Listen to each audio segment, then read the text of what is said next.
Assalamualaikum warahmatullahi wabarakatuh. Kami dari kelompok 6 mata kuliah psikologi perkembangan ingin menjelaskan perkembangan agama pada anak usia didik. Dan saya Mamduh Rusdan. Saya Masya Rodia. Saya Muhammad Nadif. Saya Arjun Mubarok. Ingin menjelaskan tentang hal itu untuk memenuhi tugas mata kuliah. Pengertian perkembangan agama. Perkembangan agama pada peserta didik mencakup proses bertahap dan memahami, merasakan, dan memperhatikan keyakinan pada agama. Proses ini dimulai sejak dini, di mana anak-anak belajar dari lingkungan terdekatnya seperti keluarga, kemudian sekolah, kemudian dengan komunitas. Nilai-nilai dalam agama menjadi bagian yang penting dalam membentukkan karakter dan moral, yang nantinya akan membentuk kepribadian yang positif serta meningkatkan kepekaan sosial. Pentingnya perkembangan agama dalam membentukkan karakter peserta didik ini makin relevan di era modern yang saat ini, di mana anak-anak tersebut menghadapi tantangan yang kompleks, termasuk mempengaruhi dari teknologi dan media sosial. Kemudian perkembangan agama ini juga membantu anak-anak membangun identitas spiritual mereka. Misalnya, anak-anak mungkin mulai memahami konsep baik dan buruk, kejujuran, tanggung jawab, dan cinta kasih dari perspektif agama.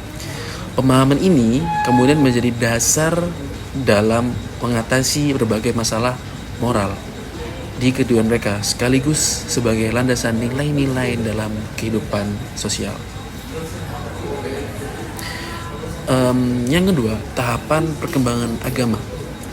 Tahapan perkembangan agama pada peserta didik menjadi ada beberapa tahap dalam tahapan perkembangan agama. Yang pertama, tahap imitasi dan efektif. Sekitar pada 0 dan sampai 6 tahun.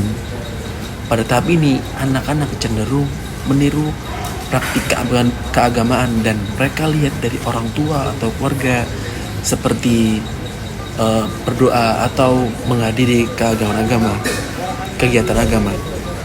Mereka ini memiliki ketertarikan emosional terhadap agama, namun belum memahami makna yang mendalam tentang agama. Jadi peran orang tua sangat besar dalam memberikan contoh yang baik, sebab pada usia ini anak lebih terpengaruh pada apa yang mereka lihat daripada apa yang mereka dengar. Selanjutnya adalah tahap literal dan konkret. Pada umur 7-12 tahun, anak-anak mulai memahami konsep agama secara lebih harfiah dan konkret. Maka mereka ini mulai mengajukan pertanyaan-pertanyaan sederhana tentang agama dan mulai ingin memahami alasan di balik tindakan ritual atau aturan-aturan moral. Misalnya, seorang anak bisa bertanya, mengapa harus berdoa, mengapa harus sholat dan sebagainya, berdoa pada waktu tertentu, sholat pada waktu tertentu gitu. Pada tahap ini penting bagi pendidik dan orang tua untuk menjelaskan konsep agama secara sederhana dan konkret, serta mendorong anak-anak tersebut untuk mengeksplorasi ajaran agama mereka. Untuk selanjutnya saya akan melanjutkan apa yang telah dijelaskan oleh Mas Mamdu, yaitu untuk saya ini ya tahap reflektif dan individualis. Itu terjadi biasanya pada usia 16 tahun ke atas. Pada tahapan ini, peserta didik memasuki fase refleksi yang lebih mendalam. Mereka mulai mempertanyakan dan mengkritis keyakinan agama yang diajarkan kepada mereka. Proses ini adalah bagian dari pencarian identitas mereka. remaja cenderung mengembangkan pemahaman agama yang lebih pribadi dan independen, membangun hubungan yang lebih mendalam dengan keyakinan spiritual mereka. Pendekatan yang tepat dan lingkungan yang mendukung pada tahap ini akan membantu mereka dalam mempertahankan nilai-nilai agama yang telah dipertahankan sejak usia dini. Oke, yang selanjutnya yaitu faktor yang mempengaruhi perkembangan agama. Terdapat beberapa faktor yang mempengaruhi perkembangan agama peserta didik. Yang pertama yaitu faktor sosial. Lingkungan sosial terutama keluarga adalah faktor yang paling awal berpengaruh. Ketika anak tumbuh dalam keluarga yang aktif dalam beragama, mereka lebih mudah menerima dan memahami nilai-nilai agama. Pengaruh teman sebaya dan guru juga penting, karena anak-anak cenderung meniru orang-orang di sekitar mereka. Yang selanjutnya yaitu faktor kultural. Tradisi budaya setempat dan nilai-nilai masyarakat seringkali selaras dengan ajaran agama yang memperkuat pemahaman agama anak. Misal budaya gotong royong dan kebersamaan dalam masyarakat sering dianggap selaras dengan ajaran agama tentang solidaritas sosial. Nah, untuk yang ketiga yaitu faktor historis. Peristiwa sejarah dan tokoh agama dapat berperan dalam membentuk pemahaman agama peserta didik.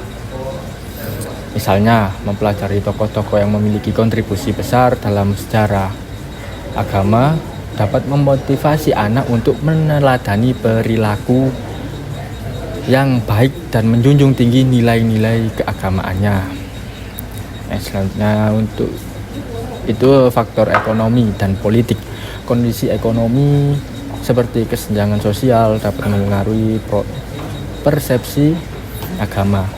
Begitu pula dengan faktor politik, di mana kebijakan pemerintah dapat pendidikan agama turut berperan. Dukungan pemerintah terhadap pendidikan agama dapat membentuk kesadaran agama yang lebih kuat di kalangan generasi muda. Kemudian faktor psikologis pengalaman hidup seperti kesulitan atau keberhasilan seringkali memperkuat kedekatan spiritual. Misalnya seorang peserta didik yang menghadapi masalah mungkin akan mencari kekuatan melalui nilai-nilai agamanya. Yang keempat, problem yang dihadapi dan cara mengatasinya. Ada beberapa tantangan yang sering dihadapi peserta didik dalam perkembangan agama beserta cara mengatasinya. Kesalahpahaman tentang ajaran agama. Kesalahpahaman tentang ajaran agama bisa menimbulkan praktik yang salah atau ekstrim. Contohnya adalah interpretasi yang keliru tentang hukum agama atau moralitas yang dapat membuat anak-anak menjadi terlalu dogmatis, atau sebaliknya, anak-anak menjadi terlalu dogmatis menjadi acuh tak acuh. Untuk mengatasi ini, perlu adanya pendidikan agama yang benar dan seimbang dengan memberikan pemahaman yang komprehensif dan konteks yang jelas.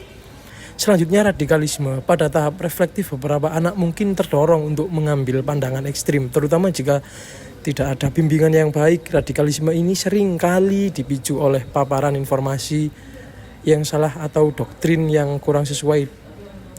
Solusinya adalah dengan meningkatkan kemampuan kritis anak-anak untuk memilah informasi serta memberikan pengajaran agama yang mendukung pemahaman inklusif dan toleran. Dogmatisme muncul ketika peserta didik memegang satu pandangan agama secara kaku, sehingga sulit menerima perbedaan atau perspektif lain. Pendekatan yang tepat adalah dengan mengajarkan fleksibilitas pemahaman dan mendorong mereka untuk berpikir terbuka terhadap interpretasi yang berbeda. Tekanan sosial. Peserta didik seringkali menghadapi tekanan untuk mengikuti gaya hidup yang kurang sesuai dengan ajaran agama mereka, terutama di era media sosial yang penuh dengan konten yang beragam. Untuk mengatasi ini, penting bagi pendidik dan orang tua untuk membangun kesadaran agama secara konsisten, memberikan lingkungan yang positif, dan menanamkan nilai-nilai agama sebagai panduan moral. Kesimpulan dari perkembangan agama, peserta didik adalah aspek penting dalam membentukkan karakter peserta didik. Proses ini membutuhkan dukungan dari keluarga, sekolah, dan lingkungan sosial agar anak dapat membantu pemahaman agama yang benar dan mendalam. Dalam menghadapi problem seperti radikalisme, dogmatisme, dan tekanan sosial, pendidik agama harus dikelola dengan pendekatan yang fleksibel dan mendukung dialog terbuka. Dengan demikian, peserta didik akan mampu mengembangkan pemahaman agama yang tidak hanya membantu mereka secara moral, tetapi juga membantu mereka dalam beradaptasi dan berkontribusi secara positif dalam masyarakat. Sekian, terima kasih.